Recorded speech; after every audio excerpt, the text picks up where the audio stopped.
نحمده ونصلي ونسلم على سيدنا ومولانا محمد النبي الكريم الأمين المكين الحنين الرؤوف الرحيم.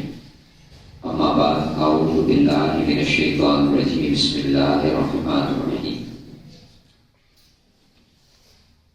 الذين يؤمنون بالغيب ويقيمون الصلاة.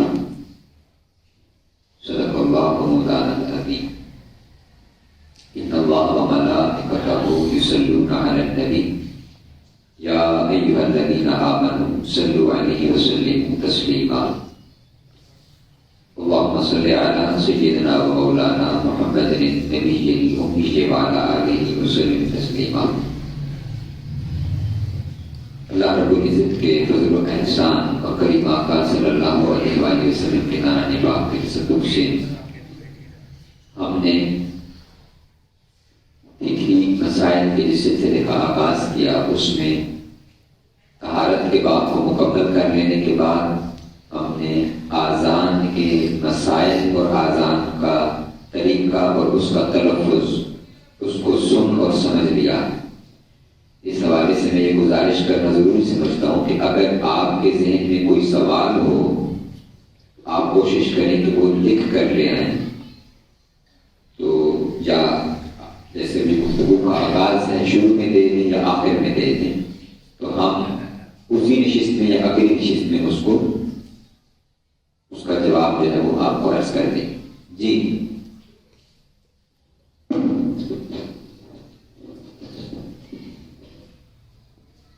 جمعہ کی جو اذان ہوتی ہے خطبے پہلے، اس کا جواب کس نے دینا؟ جب مسجد کو مجھے پھر بتا. جی ٹھیک. تاکہ سب لوگ جی ٹھیک ٹھیک یاد کروا دیجیے.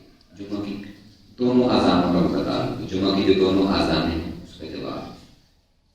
اب ہم نماز کے مسائل میں داخل ہو رہے ہیں. نماز کے مسائل. آیت مبارکہ میں نے آپ کے سامنے تلاوت کی ہے، اس سورہ بقرہ کی دوسری آیت مبارکہ ہے. اللہ رب العزت نے قرآن مجید کے آغاز کے اندر متقین کے بارے میں ارشاد فرمایا کہ ذالک الکتاب لا ریب فیہ، یہ قرآن کلام مجید، اس میں کوئی شک نہیں، کسی شک کی گنجائش بھی نہیں. ھدی للمتقین، یہ متقین کے لیے ہدایت ہے. اب سوال تھا کہ متقین کون لوگ ہیں؟ تو اللہ رب العزت نے متقین کی چند نشانیاں بیان کروائی. ان میں سے میں نے آیت مبارکہ تلاوت کی. فرمایا بسم اللہ الرحمن الرحیم الذین یؤمنون بالغیب. ان کی پہلی نشانی وہ ایمان لانا اور غیب پر بن دیکھے پر ایمان لانا. اس پر انشاءاللہ کسی روز گفتگو تفصیل کے ساتھ کریں گے یؤمنون بالغیب کے اوپر. اور دوسری نشانی کروائی وہ یقیمون الصلاۃ، وہ نماز قائم کرتے ہیں. نماز قائم کرنے کا معنی اس کے اوپر بھی ہم گفتگو کر چکے ہیں. میں چند جملے بول کر ہم نماز کے مسائل میں داخل ہو جائیں گے. کہ نماز ایک ہے نماز پڑھنا، ایک ہے نماز کو قائم کرنا. اس کے کئی معنی ہیں قائم کرنے کے. ایک قائم کرنے کا معنی یہ ہے کہ نماز ریگولرلی ہماری زندگی کا حصہ بن جائے، یعنی ہم اسے قائم کر لیں اپنی زندگی میں. تو یہ قائم کرنا ہے کہ کوئی بھی نماز چھوٹ نہیں دے.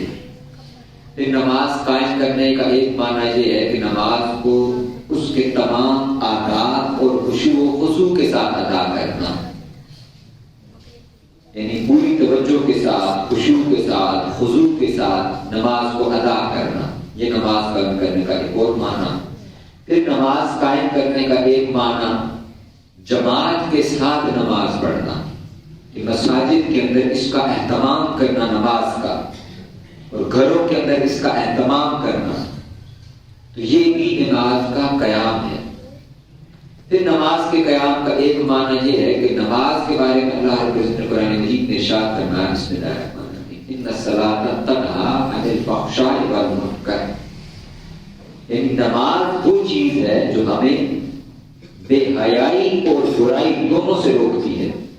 تو نماز کے قیام کا معنی یہ ہے کہ نماز ہماری زندگیوں میں تب قائم ہوگی اگر نماز ہمیں برائی سے بھی روکتی ہے اور بے حیائی سے بھی روکتی ہے، یعنی نماز ایک طرف تو نمازوں کا سلسلہ جاری ہو اور دوسری طرف برائی بھی ہو، بے حیائی بھی ہو، حرام خوری بھی ہو، سود خوری بھی ہو، دوسروں کی بے آزاری بھی ہو، حسد بھی ہو، غیبت بھی ہو، بہتان بھی ہو، دوسروں کے حقوقوں کا استحصال بھی ہو، حقوق پامال بھی کیے جا رہے ہوں، تو یہ پھر نماز ہم پتہ نہیں کسی کو دھوکہ خود کو دے رہے ہوں گے، یہ نماز قائم نہیں ہے، محض ایک ایکسرسائز ہوگی، ایک فرض کی ادائیگی کے طور پر ہم کر رہے ہوں گے۔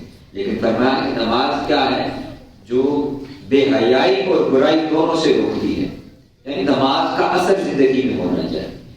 پھر نماز کے قیام کا ایک معنی ہے کہ نماز انسانی زندگی کے اندر ڈسپلن لے کر آتی ہے، یعنی آپ نماز کو دیکھیں، ابھی ہم اس کے پہلے مسائل میں جائیں گے تو وہ یہی ہے کہ نماز مقررہ وقت کے اوپر فرض ہے، تو یہ ڈسپلن ہے، پنکچویلٹی ہے، وقت کی پابندی ہے، یہ نماز سکھا رہی ہے، یہ نماز کا قیام ہے۔ پھر نماز کے اندر حرکت ہے، نماز جامد ثابت نہیں ہے، یعنی انسانی زندگی، انسانی شخصیت وہ ساکت نہ ہو، وہ متحرک ہو، وہ حرکت کرے، وہ جد و جہد کرے، وہ کاوش کرے، وہ کام کرے۔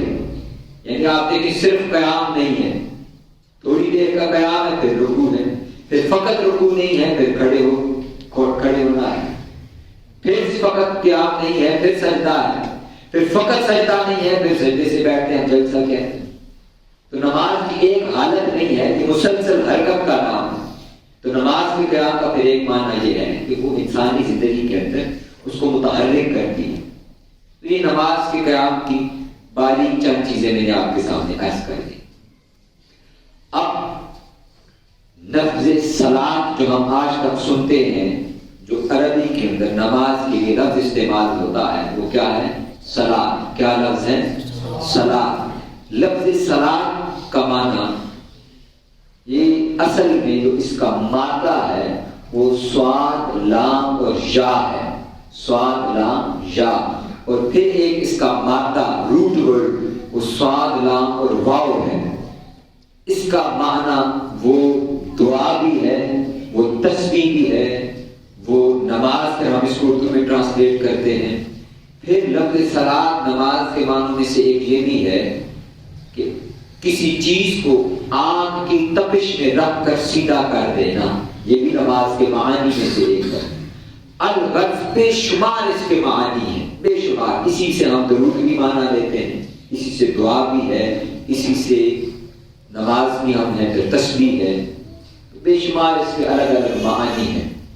لیکن جو مشہور معنی ہم لیتے ہیں وہ کیا ہے؟ ایک نماز اور ایک درود پاک۔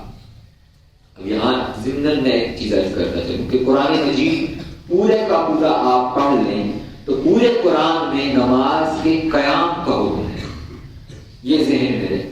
ایک ہی ورڈ ملے گا آپ کو پورے قرآن میں، ان لفظ صلاۃ اور اس کے پیچھے جو دوسرا لفظ ملے گا وہ قیام کا ہے۔ جیسے یہ جو آیت سورہ بقرہ کی میں نے تلاوت کی تو فرمایا یقیمون الصلاۃ، نماز قائم کرو۔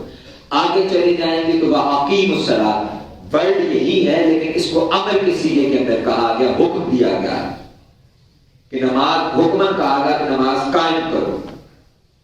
تو اس طرح پورے قرآن مجید میں متعدد مرتبہ اس کا حکم موجود ہے اور وہ اس انداز کے اندر نماز کا ذکر ہے۔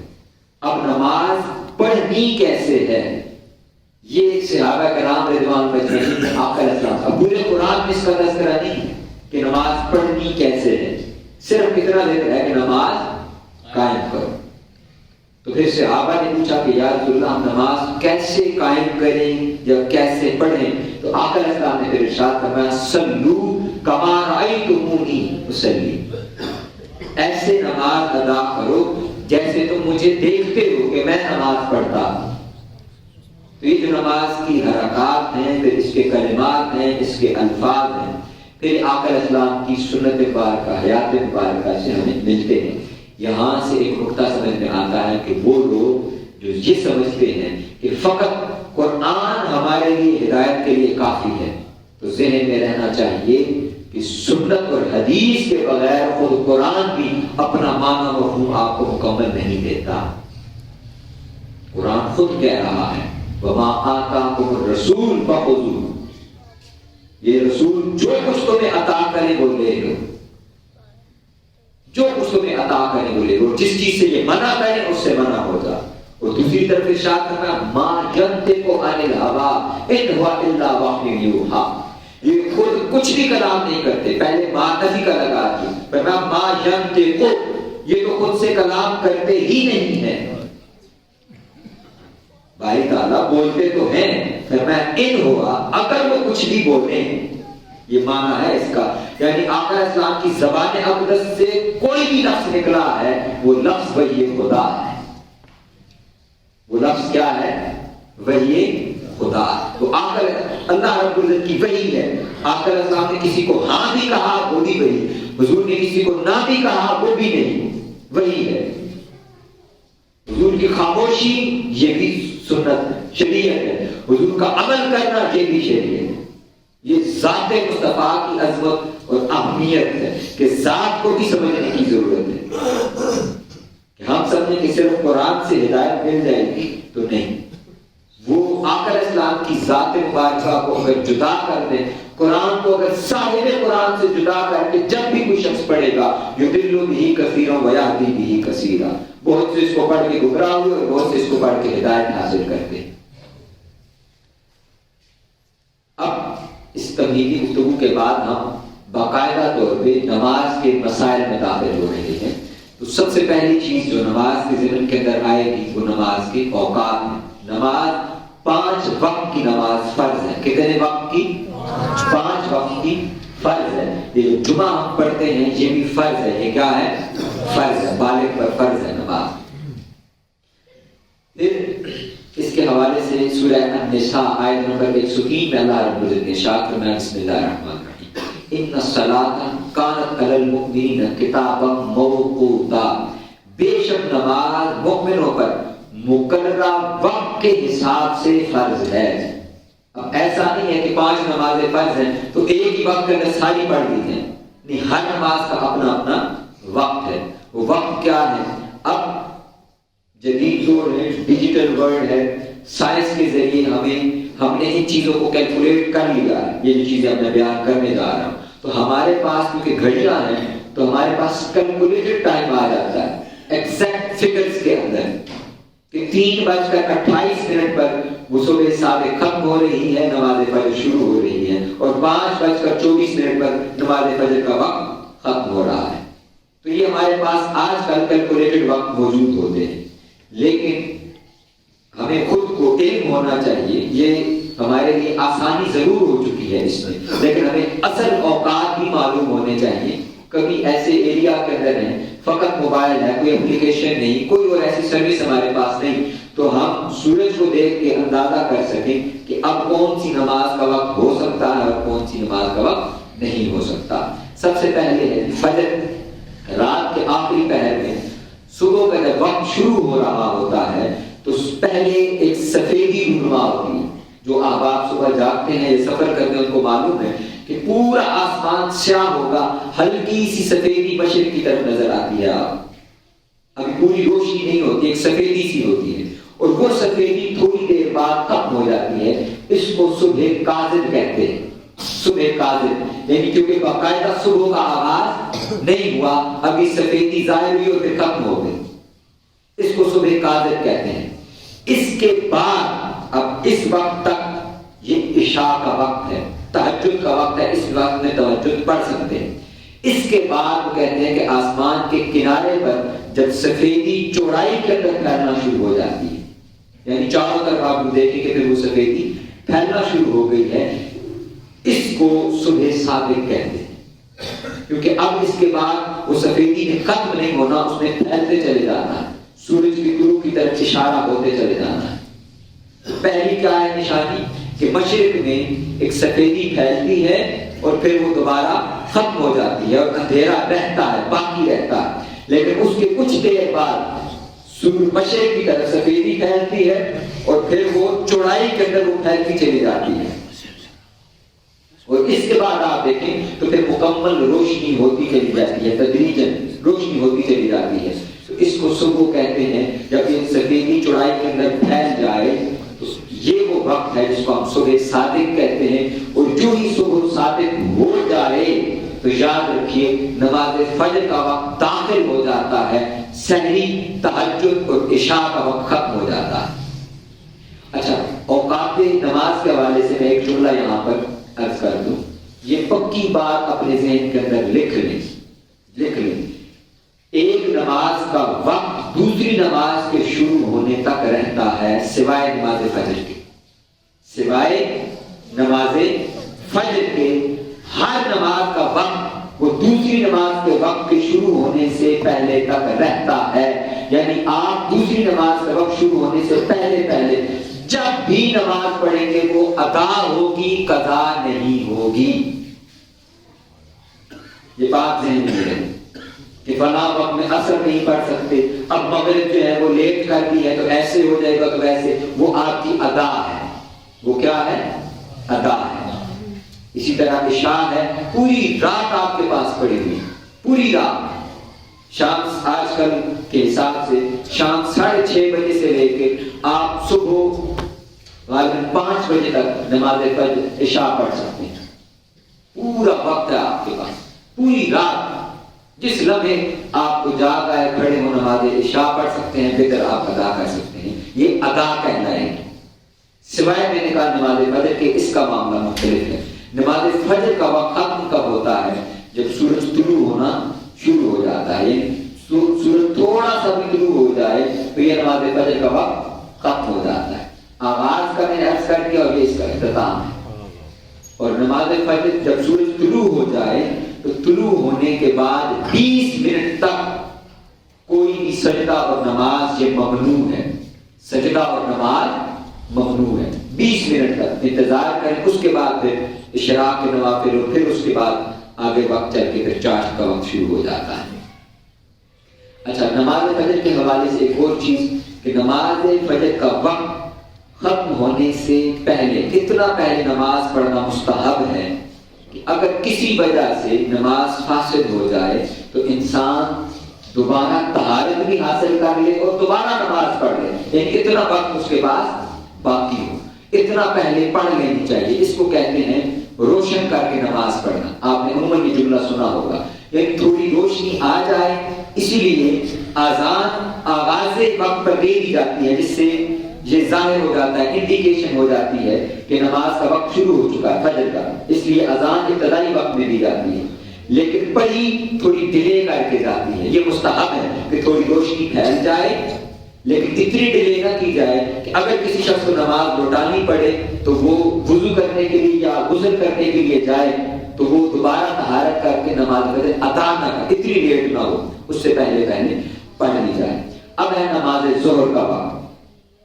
ظہر کا وقت میں نے کہا ظہر کا وقت شروع ہونے سے لے کر جب تک عصر کا وقت شروع نہیں ہوتا یہ پورا وقت نماز ظہر کا.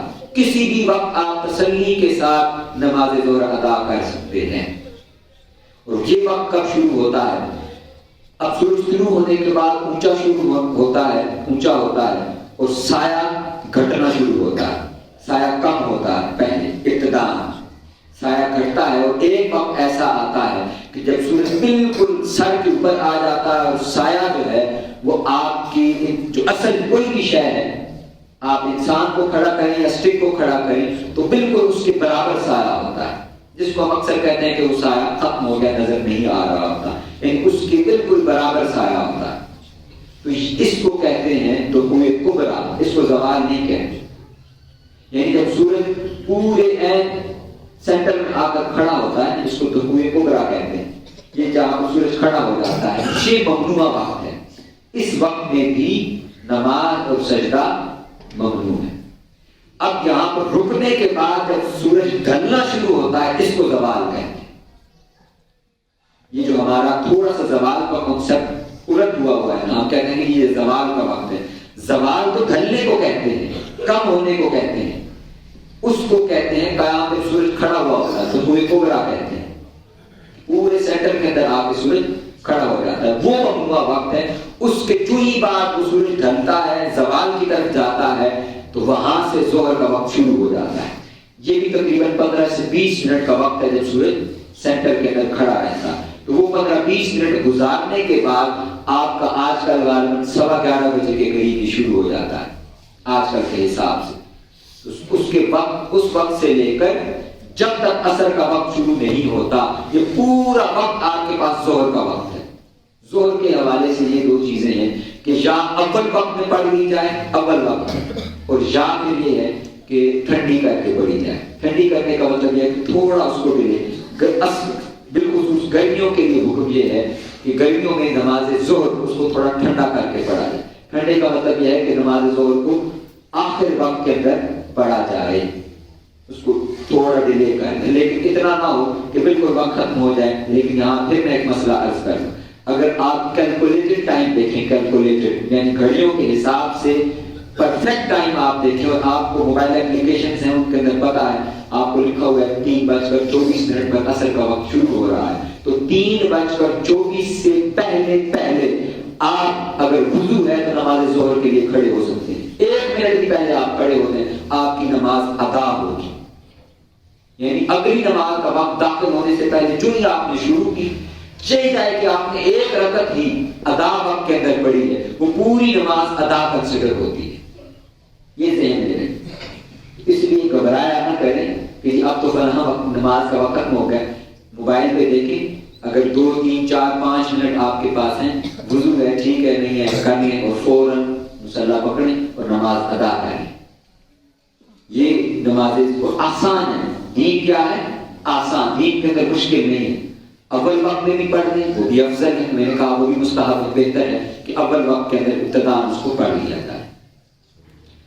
پھر جب یہ سایہ بڑھنا شروع ہو جاتا ہے، بڑھتا ہے انسان کا سایہ، اب یہ سایہ جب اصل سایہ سے 2 گنا ہو جائے، اصل سے 2 مثل اس کو کہتے ہیں، 2 گنا سایہ ہو جائے، تو یہ وقت ظہر کا ختم ہو چکا ہے، اب عصر کا وقت شروع ہو چکا ہے۔ آپ کسی جگہ پر رہیں، باہر آپ ایک سٹک کھڑی کریں تو آپ کو اندازہ ہو جائے گا کہ یہ سایہ اس کا، یہ 3 فٹ کی سٹک تھی اور یہ سایہ اس کا اس سے 3 فٹ سے زیادہ ہو چکا ہے، تو جان لی کہ یہ کیا ہے، نماز ظہر کا وقت ختم ہو چکا ہے، عصر کا وقت داخل ہو چکا ہے۔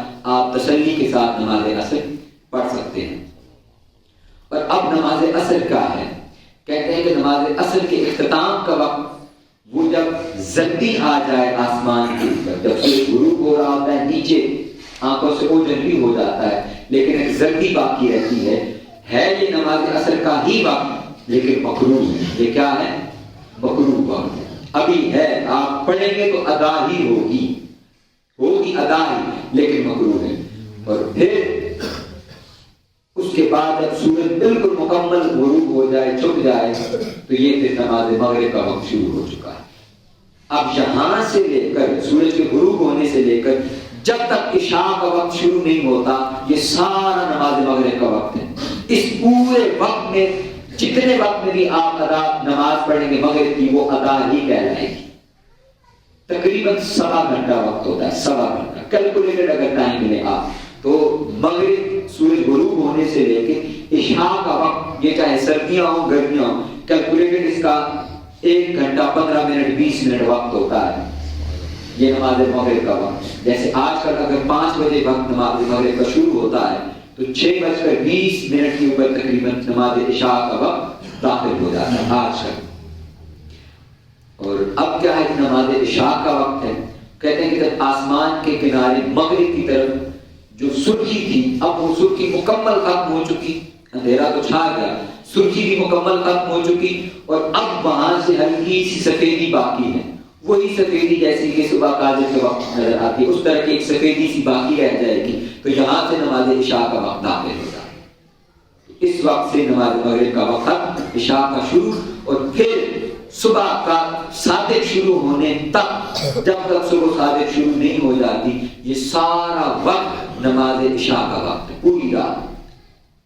پھر تہجد کا بھی میں اسی میں ذکر کر دیا کہ تہجد کے لیے ضروری ہے کہ کچھ لمحے آپ نے بستر پر گزارے ہیں، اس کے بعد اٹھ کر آپ 2 نفل پڑھیں یا 6 پڑھیں یا 8 پڑھیں یا 12 پڑھیں، جتنا معمول ہو، یہ نماز تہجد آخر وقت میں، جس کو ہم صبح قادر جو کہا، صبح صادق سے پہلے رات کے آخری پہر میں پڑھنا، یہ افضل ہے، بہتر ہے۔ اور آقا اسلام کی اوپر یہ تہجد بھی فرض تھی، اسی کے لیے اللہ رب العزت قرآن مجید میں ارشاد فرمایا کہ محبوب یہ جو آپ نماز پڑھتے ہیں، اس کی وجہ سے قیامت کے دن اللہ رب العزت آپ کو مقام محمود پر فائز کرے گا۔ اور مقام محمود کیا ہے؟ تو آقا اسلام نے ارشاد فرمایا کہ قیامت کے دن اللہ رب العزت کی کرسی لگے گی، اور اس کے ساتھ دوسری کرسی لگے گی، وہ بھی محمد مصطفیٰ کی۔ تہجد کی بے انتہا فضیلت ہے، بے انتہا فضیلت ہے۔ صوفیاء اولیاء کا طریقہ ہے شب بیداری، اسی کو قیام اللیل کہتے ہیں۔ بے شک پوری رات نہ بھی جاگیں، پوری رات، فقط اس کے رات کے آخری پہر کے اندر 2 نفل پڑھ لینا، بہت اجر ہے، بہت افضل ہے یہ، اس کو پڑھ لینا۔ اور اگر کوئی شخص جس کا معمول ہو کہ وہ سو کر جاگتا ہے، سوتا ہے اور پھر جاگتا ہے، اس کے لیے بہتر ہے کہ وہ وتر جو ہے وہ تہجد کے ساتھ پڑھ لے۔ اور اگر روٹین نہیں ہے، سیزنل ہے، اور سیزنل سے بھی زیادہ اوکیجنل ہے، کوئی کبھی کبھار زندگی میں یہ موقع ملتا ہے، تو پھر تو بہتر ہے کہ وہ اپنے کچھ دیر لیٹ کر اٹھے، 2 رکعت پڑھ کے نفل اٹھے، بستر پر چلا جائے۔ تو یہ تمام اوقات نماز تھے۔ اب ان میں 3 اوقات ممنوع ہیں، میں ان کو بھی ذکر کر دیتا ہوں۔ عین طلوع شمس سے لے کر جب تک سورج 1 نیزے تک بلند نہ ہو جائے، جس کو میں نے بتایا کہ نماز فجر کا وقت ختم ہوتا ہے طلوع شمس سے لے کر، اور جب تک سورج 1 نیزے تک بلند نہیں ہوتا 15 سے 20 منٹ کا یہ وقت ہوتا ہے۔